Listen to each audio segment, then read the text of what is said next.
Singkatnya, ini hadis diriwayatkan oleh sahabat Ibnu Abbas radhiyallahu taala anhuma, menyampaikan satu pesan luar biasa bahwa Nabi SAW satu waktu itu mendengar semacam suara pintu terbuka, ya kan? Kemudian setelah itu beliau menengok ke langit, tiba-tiba pintu langit terbuka. Ya. Secara singkatnya ya, turun malaikat Jibril alaihissalam, lalu menyampaikan kabar gembira kepada Rasulullah SAW. Abshir bin Nuraini, ya, kata malaikat Jibril alaihissalam, ya, aku berikan kabar gembira dengan datangnya dua cahaya, dengan dua cahaya ini khusus diberikan kepada Muhammad SAW dan tidak pernah diberikan pada nabi-nabi sebelumnya. Apa itu dua cahaya itu? Surah Al-Fatihah dan penutup surah Al-Baqarah. Ya, nanti di hadis terusannya kalau kita baca itu detailnya itu dua ayat terakhir surah Al-Baqarah. Amanar Rasul sampai la yukallifullahu nafsan illa wus'aha. Nah, komen yang paling menarik saya ingin tunjukkan di akhirnya tuh, yang kalau dibacakan setiap hurufnya, ya, setiap hurufnya dibacakan, tidak akan terjadi setelah bacaan itu kecuali kalau kita minta apapun itu diberikan. Ya, kalau benar bacanya ya. Nah, lihat nih komennya. Ya, bismillahirrahmanirrahim. Qala, saya sampai ujungnya saja, ya. Lan taqra'a biharfin minhuma illa u'titahu. Tidaklah engkau membaca satu huruf pun dari dua surah itu, Al-Fatihah dan Al-Baqarah, khususnya yang terakhirnya, dua ayat terakhir, ya. Illa u'titahu, kecuali kalau engkau kemudian berharap sesuatu, berdoa minta sesuatu, setelah itu berpotensi dikabul. Kalau benar berdoanya, ya. Nah, sekarang hadis ini memberikan kesan bahwa surah Al-Fatihah dan surah Al-Baqarah, ya, khususnya dua ayat terakhirnya, kalau kita ambil Al-Fatihahnya dulu, ya, karena pertanyaan tadi di Al-Fatihah, ini memiliki keutamaan yang bisa digunakan untuk tawassul.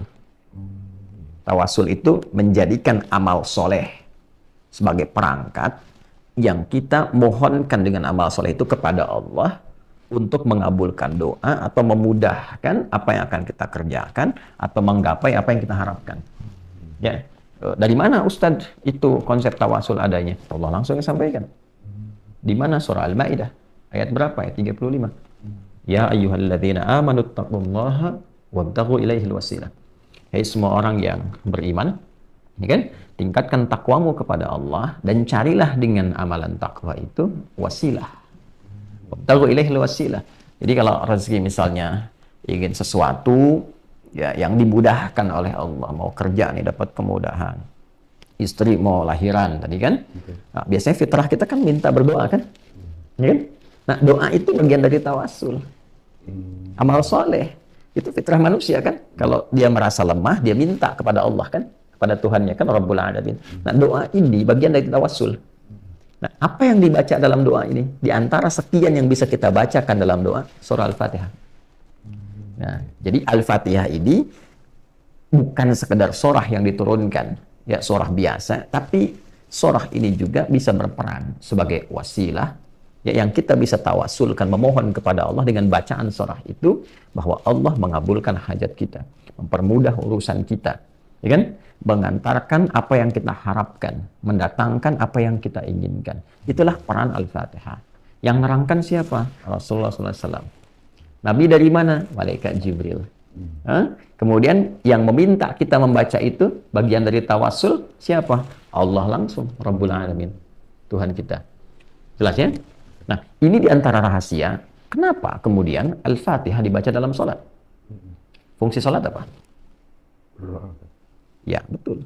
Dia ada 5 fungsi sholat, ya, yang paling pokok, dan itu ada di dalam Quran. Di antara 5 ini, menariknya kita kan sholat 5 kali yang pokok kan, yang fardu kan. Nah, 5 kali sholat ada 5 keutamaan dalam Quran. Yang paling pokok tentang sholat. Di antara 5 itu, bila sholat kita benar, itu mempercepat terkabulnya doa. Contoh, Quran surah ke-3 Ali Imran ayat ke-38 sampai 39. Nabi Zakaria kan kisahnya viral kan, ya kan? Sudah beranjak sepuh, rambut memutih, fisiknya letih, saat yang bersamaan belum dikaruniai keturunan kan? Baik. Apa yang dilakukan oleh beliau? Berdoanya dalam keadaan apa? Dalam keadaan sholat. Ya, tapi nggak boleh ngarang nebak-nebak. Ya kan? Dari mana taunya? Nah, kembalikan ke ayat tadi. Al-Baqarah, Ali Imran, Quran surah ketiga Ali Imran ayat 38 sampai 39. Hunalika da'a Zakaria rabbah. Di mihrab Maryam itu, di mihrab tuh, Nabi Zakaria berdoa, bermohon kepada Rabbnya, pada Allah Subhanahu wa taala. Qala rabbi habli min ladunka dzurriyyatan thayyibah innaka sami'ud du'a. Ya Allah, banyak orang memvonis bahwa istriku tak mungkin punya keturunan. Secara medis, maaf, divonis monofos dan mandul. Karena itu aku bermohon kepadamu saja yang tidak punya batas dalam pemberian. Sifat Allah tuh Wahhab. Kalau kita minta hab, itu pemberi tanpa batas. Engkau pasti mendengar doa hamba. Lalu turun ayat 39. Fanadathul malaikatu wa huwa qa'imun yusalli fil mihrab. Setelah doa itu selesai dilakukan, itu belum selesai sholatnya, baru doanya selesai. Belum selesai sholatnya, ya, baru doanya tuh.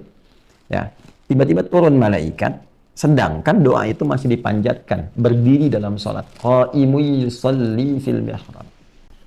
Sedang berdiri, masih berdiri, belum selesai sholat. Turun malaikat, ya, menyampaikan apa? Annallaha yubashshiruka bi Yahya. Allah kasih kabar gembira, doa kamu dijawab, kamu akan punya anak. Bahkan namanya langsung dari Allah, Yahya. Yang hidup mustahil, kata manusia, lahir dari rahim seorang perempuan yang divonis monofos dan mandul, itu bayi yang hidup, kata Allah, nggak ada yang mustahil bagiku. Jadi dan hidup dia. Ya, disebut dengan apa? Yahya. Ya, di bahasa Latin atau di Eropa dikenal dengan John. Ya, Yahya itu. Yohanes atau John, ya, Yahya, Nabi Yahya alaihissalam. Itu terjadi jawaban itu saat apa? Sholat. Berdoa dalam sholat. Karena itu semua nabi dan rasul, kalau kita baca, lihat amalan mereka, ibadah mereka, itu semuanya sholat. Nabi Isa sholat. Quran surah ke-19 Maryam. Kalau baca dari ayat 31 sampai 33 itu, temukan. Kemudian Nabi Ismail alaihissalam sholat. Bahkan minta keluarganya sholat. Quran surah 19 ayat 55. Ya, wa kana ya'muru ahlahu bis shalah. Nabi Musa alaihissalam sholat. Quran surah ke-20 Thaha ayat ke-14, wa aqimis sholata lidzikri. Jadi semua nabi, semua rasul itu sholat. Dan dalam sholatnya itulah dia menuangkan hajatnya, berdoa. Ya? Nah, umat Nabi Muhammad SAW oleh Allah juga dimintakan lewat Rasulnya. Langsung dicontohkan. Rasul mulia paling agung, Rasulullah SAW, Nabi Muhammad SAW, diminta oleh Allah, diperintahkan menunaikan sholat, diajarkan oleh malaikat Jibril begini caranya sholat, dan di dalamnya ada permohonan hajat. Ya. Karena itu ketika ayat pertama yang membawa perintah sholat, ya, bukan menunjukkan tentang pendirian sholat, tapi membawa perintah sholat. Kalau pendirian itu biasanya dikaitkan dengan iman lalu mendirikan sholat. Seperti Al-Baqarah ayat 3. Alladzina yu'minuna bil ghaibi wa yuqimunas sholat. Kan? Itu konteks mendirikan sholat, kaitan dengan iman. Tapi ketika diperintahkan ya, sholat untuk ditunaikan yang tidak dirangkai amalan lain seperti zakat, wa aqimus sholat wa atuz zakah, dan berdiri sendiri dalam sholatnya, itu perintahnya disertai dengan permohonan hajat. Al-Baqarah ayat 45. Wasta'inu bis-sabri was-shalah. Wa innaha lakabiratun illa 'alal khashiyin. Jika engkau punya persoalan, punya hajat dalam hidup, terima dulu persoalan itu sebagai ujian dengan kesabaran. Terima, karena Allah menguji itu untuk meningkatkan kualitas hidup, bukan untuk merendahkan. Jelas ya? Lalu engkau minta solusi kepada Allah lewat sholat.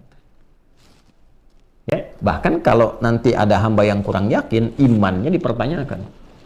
Karena itu di Al-Baqarah ayat 153 ditekankan lagi dengan kalimat imannya. Ya ayyuhalladzina amanu ista'inu bis-sabri was-shalah. Innallaha ma'as sabirin. Jadi kata Allah, wasta'inu. Minta solusi, minta pertolongan dari hajatmu itu. Nah, menariknya saat kita tunaikan sholat itu, lalu kita katakan, ya Allah, Engkau perintahkan aku meminta, aku lakukan sekarang. Ya kan? Dalam ibadah ini, dalam sholat ini. Anda kalau ingin merubah kalimat perintah, wasta'inu, menjadi kalimat permohonan, rubah menjadi nasta'in. Wasta'inu, jadi nasta'in, nasta'inu. Saya tanya, kita dalam sholat tuh baca nggak kalimat nasta'in? Nah, bacanya kapan? Fatihah. Iyyaka na'budu wa iyyaka nasta'in. Ya Allah, hanya untukmu, hanya kepadamu. Na'budu, aku beribadah, menunaikan salat. Ya, karena di ibadah na'budu di situ maksudnya salat. Ditemukan padanannya di Quran surah ke-20 Taha ayat ke-14. Innani anallahu la ilaha illa ana fa'budni. Kata Allah fa'budni, kita katakan iyyaka na'budu. Kan? Itu perintahnya. Fa'budni, kita bilang iyyaka na'budu. Ya kan? Nah, dari mana taunya itu salat? Teruskan ayatnya, wa aqimis salata. Jelas? Maka kita katakan iyyaka na'budu. Setelah itu wa iyyaka nasta'in, dan hanya kepadamu ya Allah aku sekarang punya persoalan, punya hajat, aku minta. Aku mohon.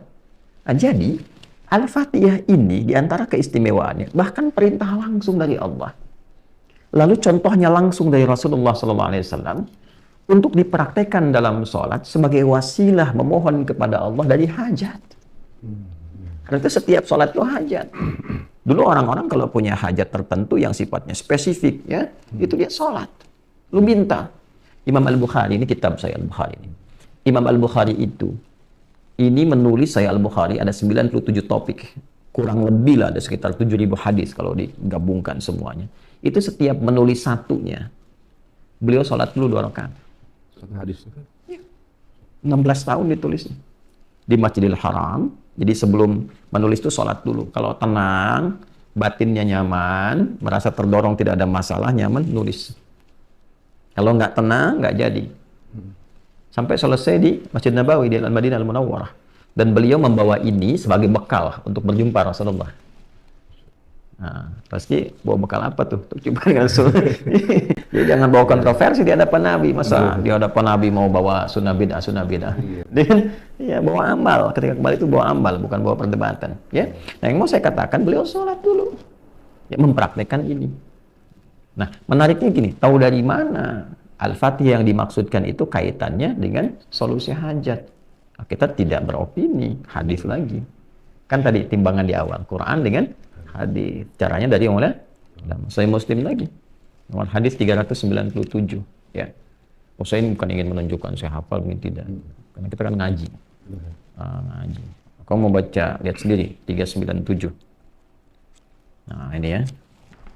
Ini saya kasih hijau, ini bukan nandain topik-topik sekarang kita ngobrol. Ini yang dulu-dulu saya lagi bahas, tandain.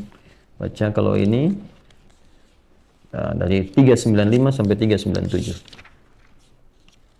Kalau Khalad tadi bin Rafi' kita sudah bahas. Nah ini ya. Coba kita mulai dari 395-nya dulu. 392, 94, 95. Nah ini ya.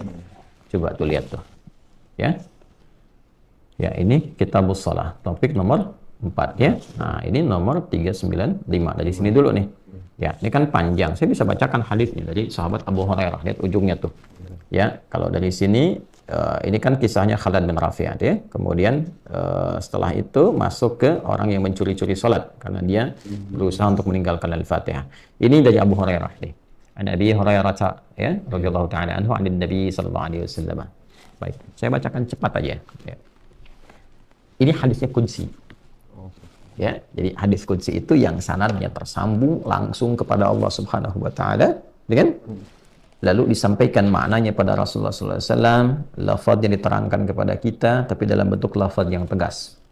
Ya, jadi Nabi langsung menisbatkan persanadannya kepada Allah. Qala Allah azza wa jalla. Baiknya, kalau hadis-hadis yang bukan qudsi, Nabi langsung mengatakan. Sanadnya tidak disambungkan langsung, tapi maknanya diberikan oleh Allah. Wa ma yantiqu 'anil hawa in huwa illa wahyu yuha. Wahyu kepada Nabi, Nabi sampaikan. Jadi hadis biasa itu bentuknya Allah ilhamkan berupa wahyu kepada Rasulullah SAW. Beliau lafadznya langsung dari Nabi disampaikan. Nabi menyampaikan innamal a'malu binniyat. Lafadznya dari Nabi, tapi maknanya Allah yang sampaikan. Kalau Quran, lafadz dan maknanya langsung dari Allah. Jelas? Kalau hadis qudsi itu maknanya dari Allah Subhanahu wa taala, lafadznya Nabi tegaskan tapi sanadnya Nabi sambungkan kepada Allah. Qala Allah azza wa jalla. Ya, kata Nabi, qala Allah azza wa jalla wa kama qala sallallahu alaihi wasallam, qasamtus shalah baini wa baina abdi. Allah itu berfirman, aku membagi salat itu 2 bagian, antara hak aku dan hak hambaku. Ya, wali abdi masal, Dan hambaku bila benar menunaikan kewajibannya sebagai hak aku. Jadi kalau ada hak ada apa? Kewajiban kan?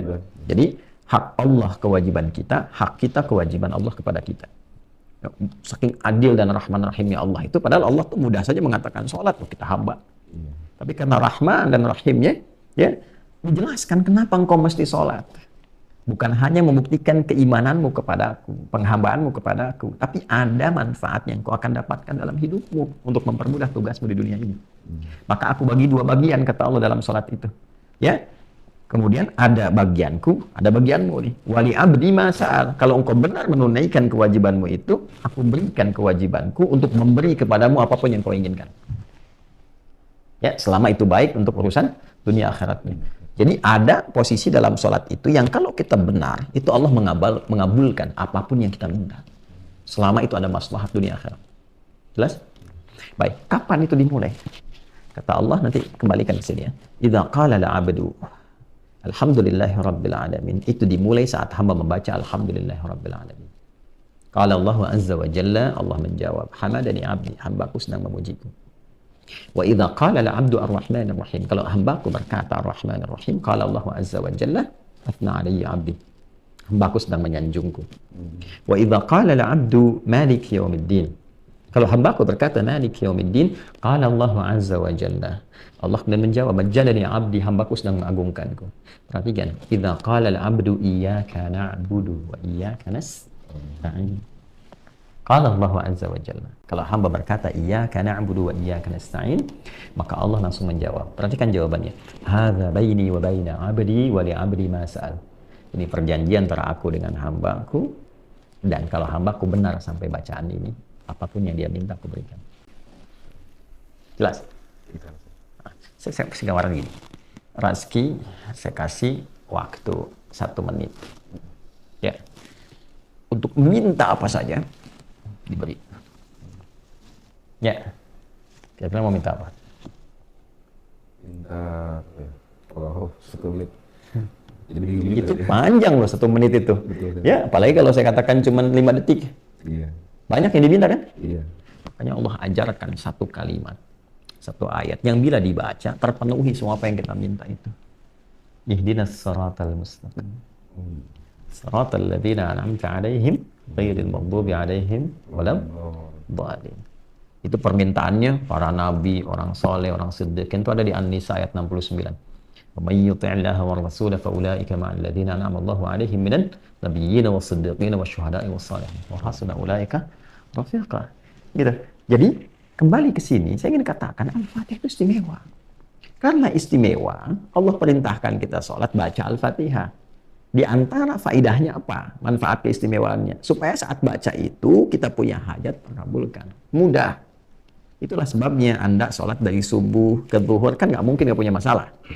Ya kan? Maka ketika dimohonkan dengan benar, bacanya benar, kan? Mohonnya benar, itu dikabulkan, dimudahkan. Makanya butuh contoh dalam ibadah muqayyadah itu. Jelas ya?